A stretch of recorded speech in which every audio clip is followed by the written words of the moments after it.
So you're considering moving to Florida? Well, you are not alone. Did you know that there are over 300,000 people who move to Florida each year since 2021? And Florida is the second most relocated state in the US. But what's it really like to live here? I help buyers who are relocating to Florida. And this is what they told me they wish they had known or taken the time to research before they moved here. I don't think it would have changed their minds, but it still would have been good to know.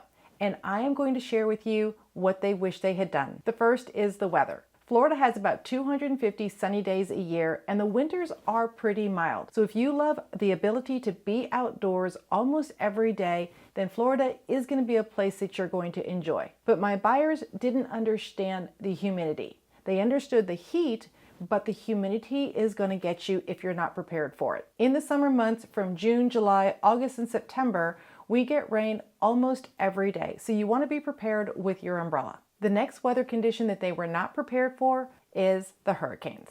It's one thing to see the hurricane when you're watching the news, but actually having to go through a hurricane is completely different. They didn't understand things like your utilities are going to go out and it's going to be a while before they come back on. And remember I said it is hot and humid in Florida? That's a lot to live through. Also, traffic is really bad if you're trying to get out of the path of the hurricane. Traffic can come to a standstill and you may not be able to get to your destination in time. Also, preparing for the hurricane. When you go to the grocery store, you will find the shelves are nearly empty. Water is gone, batteries are gone, flashlights are gone. Any food that you don't have to refrigerate, they're pretty much gone as well. Now, I'm not saying that if you're thinking of moving to Florida that you should get in your car and head to Florida when there's a hurricane just to see what it's like to ride one out. But I am saying you should be aware of what it takes to get through a hurricane and what life can be like for a couple days or a couple weeks, and if your area is actually hit by a hurricane, it could be months before it returns back to normal. This next one I always think is kind of funny.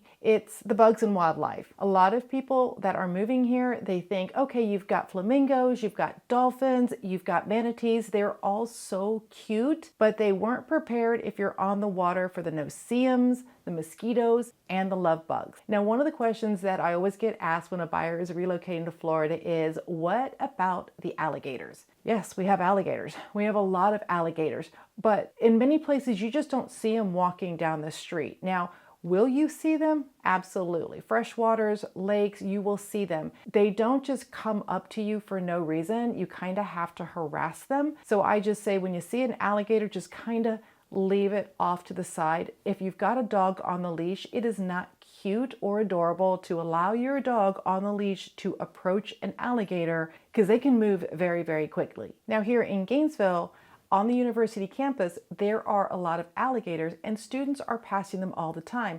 They're just not getting close to them. And you may have heard on the news about somebody, walking out their door and seeing the alligator swimming in the swimming pool. Yes, that happens, but it's not something you're going to be going down the street talking to your neighbor and be like, oh, did you see the alligator was in my pool today? And then tomorrow it's in another pool. It does happen, but it's only on the news because it doesn't happen that much and it's pretty sensational when it does. The other pests that buyers relocating to Florida are not prepared for is the palmetto bug, or as I like to call them, big flying giant cockroaches. I mean, they're huge. I live here. I'm not going to move, but I'm still not over when I see those. And you can say, oh, you know what, just get better pest control. It doesn't matter how clean your house is. It doesn't matter the pest control. You are not going to stop the outside world from wanting to come into your home. And I always find that they like to be in my home when it's raining outside. And I get it. I don't want to be outside when it's raining either. That's when we usually see more of them inside because I get it. They're trying to get out of the rain too. This next one that my buyers wish they had done more research on is the insurance cost.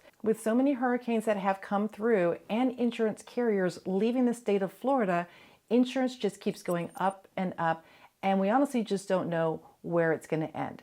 Now, this has actually caused some Floridians to have to move either to a less expensive area or actually have to leave the state. And if you're in a flood-prone area, your lender might require that you carry flood insurance. Now, the flood map is always changing, so you may buy a house one year and it might be year 5, 10, or 15 that the flood maps have changed and you're going to have to carry flood insurance. When I bought my house, I knew that our home sits very close to flood zone A. And I knew it would be a matter of time before, when they change the flood maps, that our house is going to be in flood zone A and we're going to have to carry the flood insurance. So make sure that that's something that you are looking into.